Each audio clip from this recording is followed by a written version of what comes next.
Bismillah ar-Rahman ar-Rahim. We're asking support from our Shaykh, inshallah ar-Rahman. Always we're asking, whether I'm saying it from my tongue or not.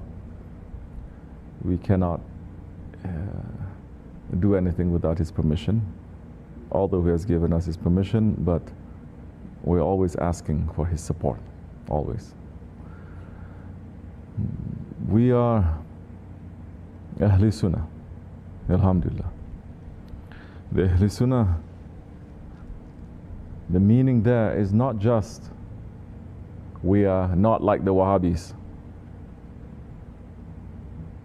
They are going straight to Quran, and they even question all the Sunnah practices, all the Hadiths and everything. They want to go straight to the Quran, not understanding that they learn the Quran not from Allah, unless they are prophets, but they learn the Quran from the Sahabi Kiram, from the Tabi'ins, from the Tabi'ins, from the Tabi'ins of 1,300 years. That's how they learn the Quran. So if you deny all of this and you go straight to Allah, then you're declaring yourself to be higher than everyone else, in effect a prophet. Not even the Sahabi Kiram, they will know and understand the Quran without the Prophet ﷺ. As Shaykh Effendi had said, when Jibreel ﷺ, he brings the wahi, there are some who feels that he's present, there are some who can smell, and there are some who can actually see. It says the lowest level Sahabi will hear like a buzzing when it is happening, a buzzing. You understand? So we are Ahl Sunnah. So we learn our Quran not relying on our own intelligence and understanding, but relying on the intelligence and understanding and the closeness of those ones before us who are close to Allah and His Prophet and all those ones that are there. It's important. Why is this very important? It is important because you ask the question, how are we going to how are we going to choose which Sahabi? Shaykh Effendi is saying, take one Sahabi. How are we going to choose? How are we going to know? One of the reasons why that is very important in these days is because they have removed the role models and the heroes of this ummah. They have removed all the holy ones, and they put all those ones that are based on nationalism. Your hero is now the one who founded your country. That is your main hero. Your hero is the one who is kicking a football and earning $1 billion a year. Your hero is a man who got bitten by a spider, so he becomes Spider-Man. Your hero is a singer. Your hero is this. We're filled with heroes. So we don't live in a time where we don't know who to follow. We live in a time where there's so many claiming, follow us. If you follow us, you're going to become like this. Every commercial that you see on television is saying, follow us. You want woman, you buy this perfume. You want happy life, you buy this car.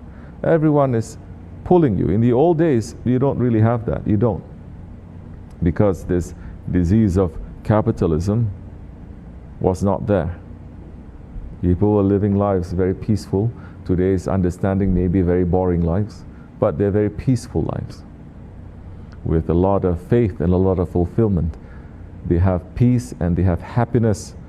Just having a peaceful life, to be working easy, simple, and to come back and to spend time with your family and your loved ones. Then to worship, that we put aside. Or now.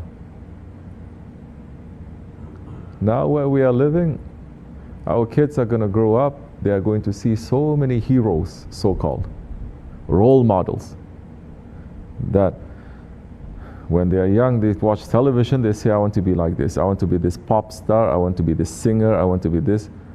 Now they're making it so open, they say, anyone can be anything. It used to be, they say, what? You can become a Buddh. Buddh? You can become idol. Anyone can become idol. Whole country saying, these are the country's idols. And then someone goes there, making some funny jokes, singing some songs, and then people vote and say, this is the idol for this country. Yes? At least those ones have talent, yes? And nowadays, do you have to have talent to have followers? They don't even call them friends or followers, they call them. Once upon a time, you only say followers for prophets.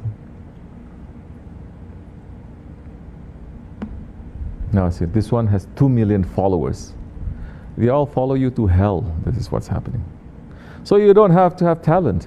Now all you have to do is just do some funny thing, do some move your head funny, do this and that, and then people will like it because people are so empty and blind that any small little thing that is going to pull their ego, they love it.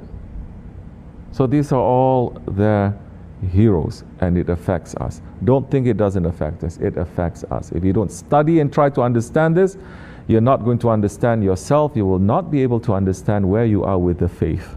If you're not understanding how these things are really influencing us everywhere and influencing our children and our loved ones, you can be on that mimbar screaming 24/7. You're not going to understand. Nothing is going to reach to their hearts because you don't understand the sickness.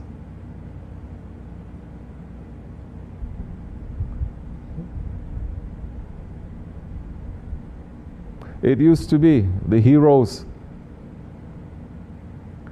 were the holy ones, brave ones, fighting for Allah and His Prophet for the truth. Those were the heroes. They used to write songs about them. They used to tell their stories over and over again to their children, to their grandchildren, until everyone feels some nourishment coming to their heart, some peace, some support. Because when you mention those holy ones, it comes with rahmat. You mention them, they are there. They are praying for you.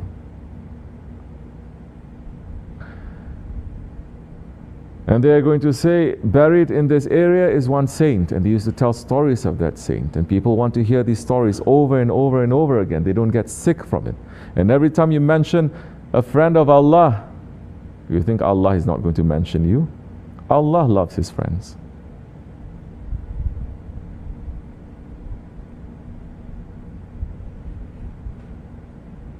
Alhamdulillah, Allah gives us so much in this country, but He took away so much also.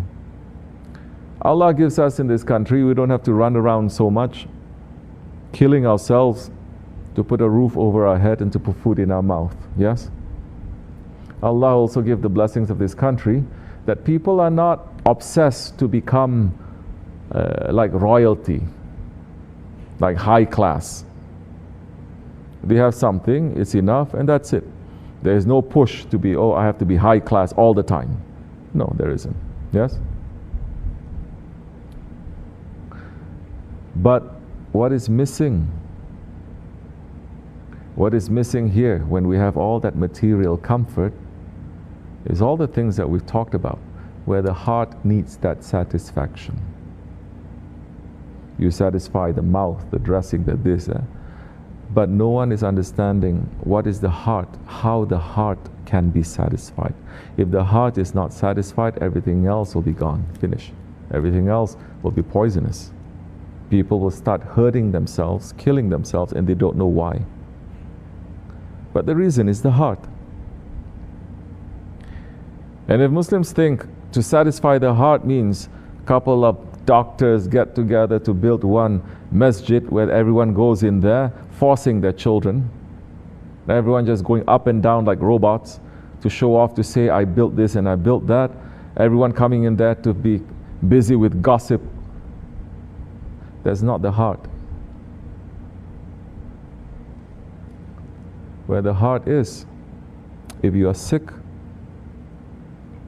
if your heart is sick, you will never in a million years want to go to a foot doctor. Will you? Your heart is sick. The hospital is there. You will never go to someone who's fixing the nose or the knees. You know it is the heart. That is, if you know that it is the heart. This is the problem, because people are not understanding what is it that is missing. So they try to say, give more ilm. They say, make more ziyarats, make more zikr. But they're not understanding the heart. Of course, the heart that remembers Allah will find satisfaction, that is zikr. But what is the point of zikr, remembering Allah, when the heart is sick? First, you have to heal the heart. Before you heal the heart, you have to know what are the diseases that is coming. You think it's not a disease, you think it's harmless, but it is very harmful. You think it's funny, but it is putting arrows to your heart. You think it's just nothing, but shaitan is already putting hooks to your heart. And this is something that is completely lacking here. Completely. Do you know why? Even if you feel that your heart is sick here, you're missing something. We don't have the luxury. We're so poor living in this country. We don't have the luxury to get up and just go to a maqam somewhere, a friend of Allah who is buried somewhere, and to sit and then to go to be filled. Yes or no? You're very poor in this country. In other poor countries, they're very rich. No matter what kind of problems that they have, what is plaguing them, what is killing them, they go, they sit, satisfaction comes to them, because they're asking Allah through the intercession of His friends, and that peace enters. Oh, you want peace in your heart? You remember Allah. How are you going to remember Allah if you do not remember His friends? Impossible. How are you going to remember Allah if you don't remember His Prophet? How now are you going to remember Allah if you don't remember those ones who loved the Prophet ﷺ so much that they gave everything for him, and they asked nothing in return? How? So we're saying, we're Ahl Sunnah, that love has to continue. It's not just saying Prophet, companions, Tabi'ins, you must know them, you have to love them. Tabi'ins, you must know them too. Tabi'ins, you must know your history. You must know who are these that is connecting themselves to the Prophet, because we are not connected. And if you want to go all the way there to connect, it is impossible. So Shaykh Afendi says, find someone. Replace that love. Take away the wrong love and put the real love. Take away the idols and put the love of Allah. Because when you love those whom Allah loves, Allah will love you. Simple as that. You don't be so stupid to say, well, if I put Prophet here and I forget about Allah. Oh, if I remember his friends, I'm going to forget all about Allah. It is impossible. If that were true, if that kind of logic is real, in 1400 years you're going to see so many Muslims worshipping so many different things, but saying it is Islam. In the beginning, they're going to worship the Prophet ﷺ. Did it ever happen? 1400 years, as they say, he is Lord? No. Did it ever happen that they're putting one saint, because they're loving so much, they're following everything properly, and they say this is Allah? Impossible. They tried to do that. They tried to. With Shiism, they tried to. Even that, they didn't succeed 100%. Do you understand? So this is why, as being Ahl Sunnah, if your heart, you're not trying to fill it up with the love of those ones, don't think it is empty. It is going to be filled up with nonsense things. Nonsense. It's going to keep you busy. It's going to keep you occupied. It's going to keep you happy and sad over nonsense things. We don't talk about them. And in these days, in this country, we talk about awliya Allah. It's as if it is something so dirty. It is as if it is something so against reason or logic or tradition. Do you understand how miserable we are? But just to mention them brings such refreshment to our hearts. Just to mention their names brings such refreshments to our hearts. Now, how are you going to love Hazrati Bilal Habashi? How are you going to love him when you're not recognizing there are saints that comes from him? How are you going to do that? You think he will return that love even if you do? Do you understand? So, pick one. How are you going to know? Don't ask me a stupid question. When you've gone through 124,000 and then you are confused, that time come and talk to me. Say, I'm confused. I went through 124,000 companions and I don't know which one. There's so many. Good. You understand? So, but you haven't. So try to see what is your heart calling out for. Which one? Don't make the mistake. Do not make this mistake that when you love them, you think that you are them. Don't make that mistake. Don't make the mistake. I never hear all these years, Bilal is here. Bilal thinks that he's Hazrati Bilal. Although so many times Shaykh and he's praising him, we are praising him. He never says that. Don't try to think just because your name is Adam, you are Hazrati Adam. Don't try to think that because you're Mudassir, oh, there's something to do with the Prophet. There are people in Tariqat, they always have weird ideas, don't you know? Especially in Tariqat. Sometimes I don't blame these Wahhabis. I don't, because people in Tariqat behave like idiots. For 1400 years, there were laws within the Tariqat themselves, and people that if they go a little bit out of line, they'll smack them. Says, what are you saying? There are people just because their name is Jibril, they thought, maybe I am Jibril alayhi salam, or coming from him, or this or that, whatever. There are people who are saying, Murid, what did you dream last night? I dreamt this. That dream is for me. Because I was thinking about you, so you dream, and it is for me. And they talk amongst themselves. What else? We should have one sohbat where we're going to put one whole list of all the stupid things people in Tariqat that they do. They can like me, they can hate me. I don't give I do give tea. I don't care so much. But this is wrong. Wrong is wrong. Don't read about these saints and then thinking, I'm also a saint, wanting to become one. This is one of the reasons why in the old days also Tariqat is closed to so many people. Good people, people 1,000 times better than us, but it's closed. Because people have crazy ideas, you know. They see a little thing, this one woman saying to Shah Effendi all the time, I'm watching her. And Shah Effendi would have zikr, and then she would come to Sheikh, my zikr, I see this light. And I see this light, and I see this light. Sheikh says, mashallah, very good. Next week coming, Sheikh, I see this other light, and this light coming. Okay, very good. Over and over again until I'm seeing Shaykh is swallowing. This is a thing also in the older cultures. A person, even if he sees something that is true, he feels shy and shame to say it. Because he says, who am I? I doubt myself. That must come from shaitan. They feel shame and shy to admit to say. And when they do, it's in privacy, and they're like, this is, oh, these days, you know what Shaykh Effendi said to that woman one day? She came to Shaykh Effendi says, if I punch your face one time, you're going to see lights too. So tell me what kind of lights you see. Why is Shaykh Effendi saying that? It's not as if people don't see it. Some is true, but most is not, especially here.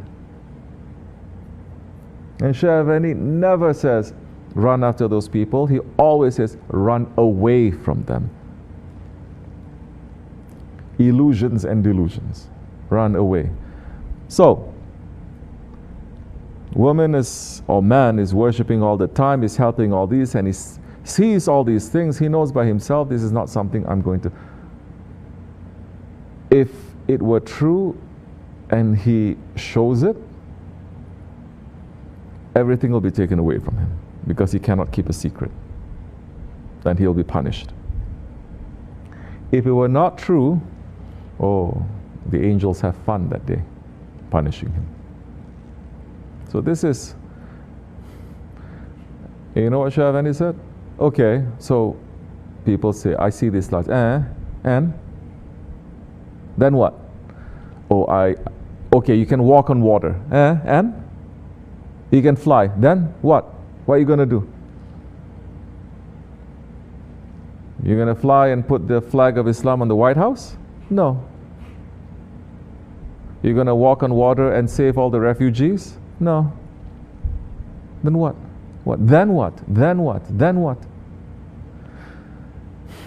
And my murids, our murids, especially women I'm watching, not so much here, maybe in other countries, that they are busy like that. Even in whatever language that you have, I will know. Be away from all of that. Stop all of that.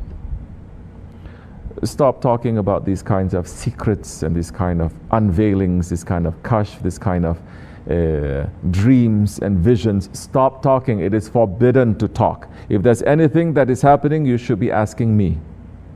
Not to each other, not even to show off to each other.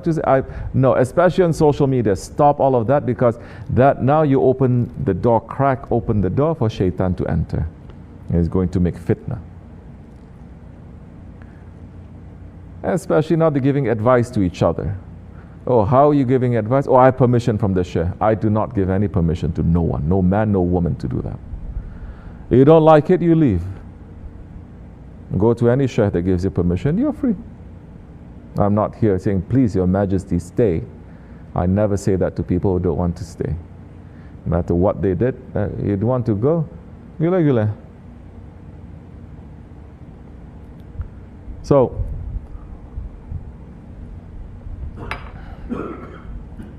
there are some that they're really going through certain things, then they come to me. That's completely different. And I can see, and that is also a test. It's a big test.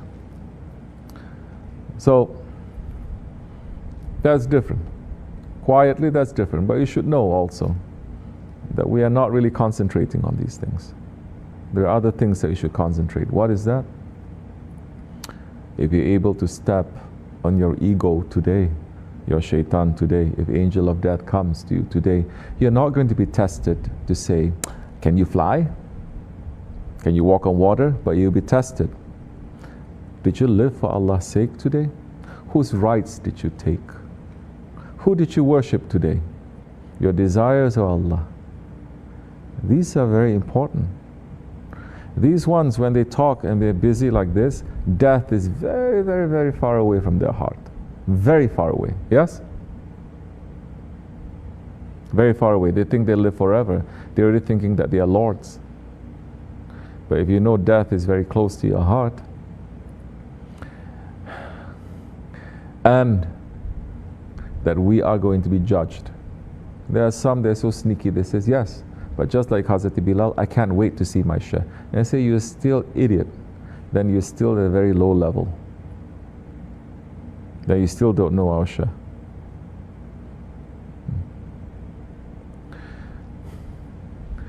Even the prophets, they tremble on the day of judgment. What makes us to think that everything is going to be so sweet and easy for us? You understand? What Shaykh Effendi is saying? To be a servant. To be a servant, to do everything, to run, to do everything, and still to know we did nothing. Is nothing. Meaning, we still don't know whether it's going to be acceptable or not. And there is a behavior that comes with that. There is a humility. You humble yourself. Yes, there is a humbleness. You are not proud. But there is also a confidence that comes because you are not doing it to get paid. You understand? You're not doing it so that they can do something for you too. With ikhlas. That time you can be a little bit more free. Tamam. So, read up, understand, call on them. That's why in the old days they have the names of the Sahabis in their houses. At least in the jamis they have 5 times a day. Yes, they used to go to the jamis 5 times a day.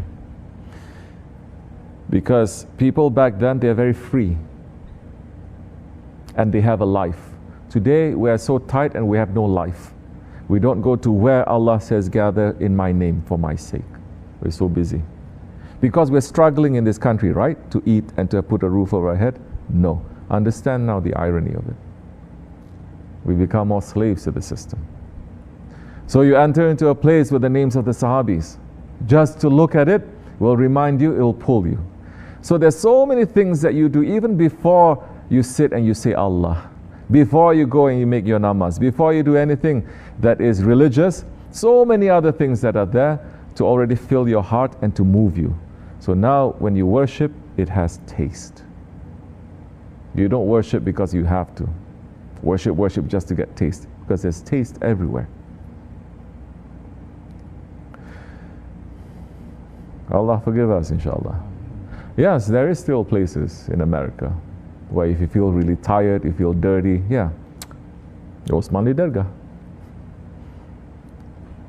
Don't say, oh look, he's, what do you call? He's praising himself. No, it's Shaykh Effendi's place. This is Shaykh Maulana's place. Yes, I'm going to say. I am plugging that. It's not for me. In fact, for me, it gets more complicated, gets more heavy, the work. But I know the feeling. I still remember, I don't forget. When you want to escape and to be a little bit more free, to breathe a little bit. Not to come here to think now everything is perfect, everyone is people of paradise, everything. No, it's not. People who are looking for that, they will never find it. But to come to know that this place is blessed, you'll find blessings everywhere. Even if someone is like this, a little bit like this, someone is a little bit like that, they say this is details. This is what I have to pay? This is my entrance fee to pay to sit here? I'll give it 1,000 times over because I cannot find peace like this anywhere else. Yes? Inshallah. And we are thanking our Shaykh for that, day and night. And we're asking his forgiveness for all our wrongdoings, all our dirtiness, all our weakness. And we're asking him to support us, inshallah, to become better and have better people. Wa min Allahu tawfiq. Hurmatil Habib, Hurmatil Fatiha. Amin. Assalamu alaikum.